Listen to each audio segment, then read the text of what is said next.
ডাকসু নির্বাচনের পরিবেশ নিয়ে সন্তুষ্ট ছাত্র দলের ভিপি প্রার্থী। তবে আচরণবিধি লঙ্ঘনের অভিযোগ স্বতন্ত্র প্যানেলের ভিপি প্রার্থী উমামা ফাতেমা ও শিবির সমর্থিত ভিপি প্রার্থী আবু সাদিক কায়েমের। এছাড়া কেন্দ্রের বাইরে ভোটার লাইনে লিফলেট বিতরণ ও প্রচারণার পাল্টাপাল্টি অভিযোগ করেছেন জিএস প্রার্থীরা। কার্জন হল কেন্দ্র পরিদর্শনকালে ছাত্রদলের ভিপি প্রার্থী আবিদুল ইসলাম খান বলেন, একটা দীর্ঘ সময় পর গণতন্ত্রের দরজা খুলছে। দীর্ঘ সময় পরে গণতন্ত্রের দ্বার উন্মোচিত হতে যাচ্ছে, ভোটাধিকার প্রয়োগ করার সুযোগ হচ্ছে। তারা তাদের বিবেককে খাটিয়ে যথাযথ নেতৃত্বকে তারা বেছে নেবেন।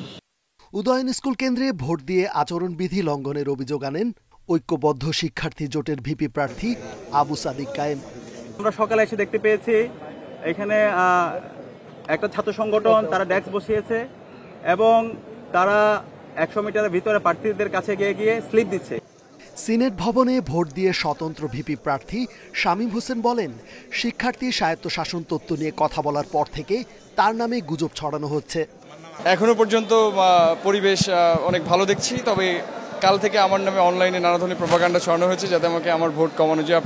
টিএসসি কেন্দ্র পরিদর্শনে গিয়ে বিপুল সংখ্যক আবাসিক অনাবাসিক ছাত্রীর উপস্থিতি দেখে খুশি স্বতন্ত্র শিক্ষার্থী ঐক্য প্যানেলের ভিপি প্রার্থী উমামা ফাতেমা।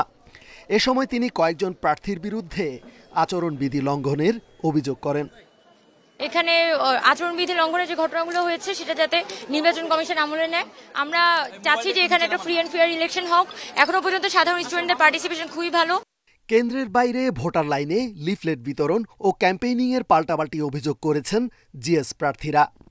বিকাল 4টা বা 5টা পর্যন্ত নির্ধারিত সময় পর্যন্তই নির্বাচনের পরিবেশ ভালো থাকবে বলে আমরা আশা করছি এবং আমাদের জয়ের ব্যাপারে আমরা শতভাগ আশাবাদী। পদপ্রার্থী আবিদুল ইসলাম খান তিনি ইতিমধ্যে আচরণবিধি লঙ্ঘন করেছেন, শুধু নর্মাল লঙ্ঘন না, তিনি ভোট কেন্দ্রে প্রবেশ করেছেন। আমি মনে করি এটা নির্বাচন কমিশনের ব্যর্থতা, কারণ তারা কোনো রেড লাইন দিয়ে দেয়নি। এগুলো আচরণবিধির লঙ্ঘন এবং যারা লাইনে দাঁড়াচ্ছে তাদের জন্য একটি বিরক্তির কারণও বটে।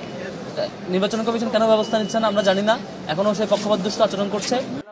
দিনভরই প্রতিদ্বন্দ্বী প্রার্থীরা একে অন্যের সঙ্গে কুশল বিনিময় করেন, যাকে গণতন্ত্র চর্চার ইতিবাচক বার্তা বলছেন ভোটাররা। রেজওয়ানুল হক, ইন্ডিপেন্ডেন্ট নিউজ, ঢাকা।